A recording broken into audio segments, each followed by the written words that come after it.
Estudo Bíblico 8.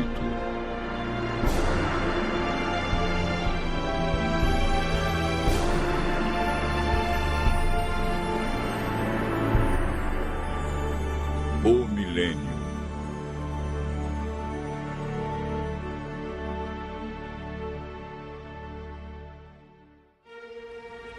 No estudo anterior, aprendemos que Jesus virá nas nuvens com milhares e milhares de anjos tocando trombetas. A Bíblia diz que ele vem de maneira visível, literal, e que todo olho o verá. Aprendemos que por ocasião da volta de Jesus, haverá 4 classes de pessoas na terra. A primeira é composta pelos justos mortos, que farão parte da primeira ressurreição. A segunda classe é dos justos vivos, que serão transformados e levados para o céu juntamente com os ressuscitados. A terceira classe é formada pelos ímpios mortos, que permanecerão na sepultura.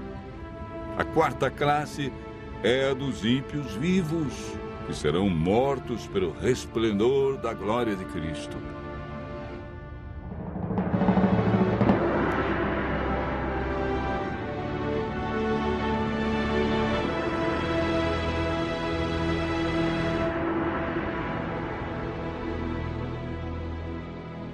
Hoje vamos aprender um pouco mais sobre o milênio.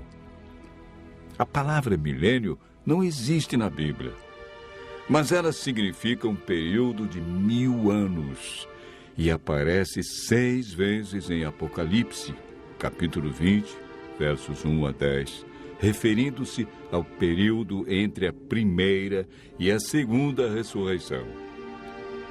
Sabemos que durante esse período, os justos estarão com Cristo no céu. O que eles estarão realizando? Como ficará a terra durante os 1000 anos? O que acontecerá no final desse período? Durante o milênio, os salvos participarão do juízo chamado juízo de comprovação. Sobre esse assunto, o apóstolo João escreveu no Apocalipse, capítulo 20, verso 4.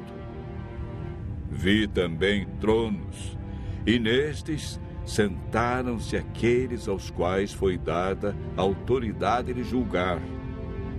Vi ainda as almas dos decapitados por causa do testemunho de Jesus, bem como por causa da palavra de Deus, tantos quantos não adoraram a besta, nem tampouco a sua imagem, e não receberam a marca na fronte e na mão, e viveram e reinaram com Cristo durante 1000 anos. O apóstolo Paulo, em 1 Coríntios, capítulo 6, versos 2 e 3, afirma: Ou não sabeis que os santos hão de julgar o mundo?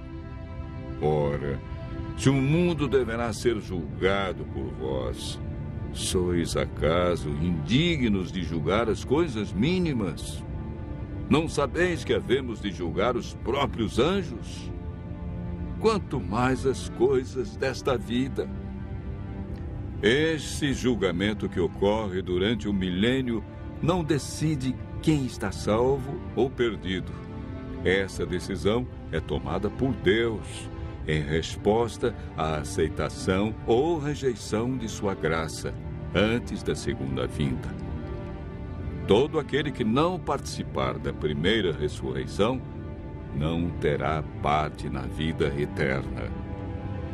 Esse julgamento no qual os santos participam tem o propósito de responder a qualquer questão que os justos possam ter sobre a razão pela qual os ímpios se perderam, confirmando o veredito de Deus sobre eles. Enquanto isso ocorre no céu, qual é o cenário aqui na terra? O profeta Jeremias, no capítulo 4, versos 23 a 26, e capítulo 25, verso 33, responde da seguinte maneira: olhei para a terra, e ei-la sem forma e vazia. Para os céus, e não tinham luz. Olhei para os montes, e eis que tremiam, e todos os outeiros estremeciam. Olhei, e eis que não havia homem nenhum, e todas as aves dos céus haviam fugido. Olhei ainda, e eis que a terra fértil era um deserto, e todas as suas cidades estavam derribadas diante do Senhor, diante do furor da sua ira. Os que o Senhor entregar à morte naquele dia se estenderão de uma a outra extremidade da terra. Não serão pranteados, nem recolhidos, nem sepultados. Serão como esterco sobre a face da terra. O milênio é o período em que se cumpre esta profecia, quando a terra ficará sem forma e vazia como um deserto, como um abismo. Não haverá pessoa viva e as cidades estarão todas destruídas diante da vinda de Cristo. A terra ficará cheia de mortos, sem haver quem os sepulte. Estas circunstâncias são as cadeias que prendem Satanás a esta terra, contemplando o resultado da sua obra de morte e destruição, conforme descrito por João em Apocalipse 20, versos 1 a 3. Então vi descer do céu um anjo. Tinha na mão a chave do abismo e uma grande corrente.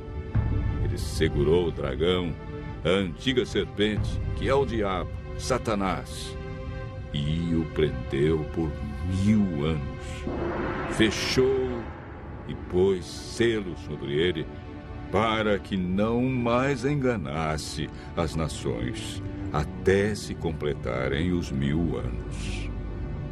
Depois disto, é necessário que ele seja solto pouco tempo. Após os 1000 anos, ocorre a segunda ressurreição. Farão parte desta ressurreição todos que rejeitaram a Cristo, sua lei e seu plano de salvação. Apocalipse capítulo 20, verso 5, afirma: os restantes dos mortos não reviveram até que se completassem os 1000 anos. Esta é a primeira ressurreição. Eis agora o grande drama do Apocalipse. Acabaram-se os 1000 anos. Deus ressuscita todos que o rejeitaram e, consequentemente, Satanás é solto de sua prisão.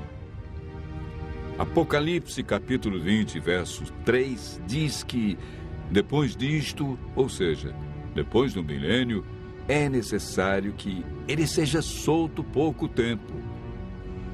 Por que pouco tempo? Porque Satanás realizará a sua última obra de engano na terra, preparando um grande exército, tão numeroso que a Bíblia diz que será como a areia do mar, para atacar a cidade santa, a nova Jerusalém, que João viu descer do céu. Esse maravilhoso acontecimento é descrito por João em Apocalipse, capítulo 21, verso 2. Vi também a cidade santa, a nova Jerusalém, que descia do céu, da parte de Deus, ataviada como noiva adornada para o seu esposo. Enquanto isso, Satanás reúne seu grande exército. Ele tem milhões de pessoas que foram ressuscitadas na segunda ressurreição. Apocalipse, capítulo 20, verso 9, diz: marcharam, então, pela superfície da terra e sitiaram o acampamento dos santos e a cidade querida. Desceu, porém, fogo do céu e os consumiu. O fogo que destruirá Satanás e os ímpios purificará a terra da poluição do pecado. Deus banirá para sempre a tristeza, a dor e a morte.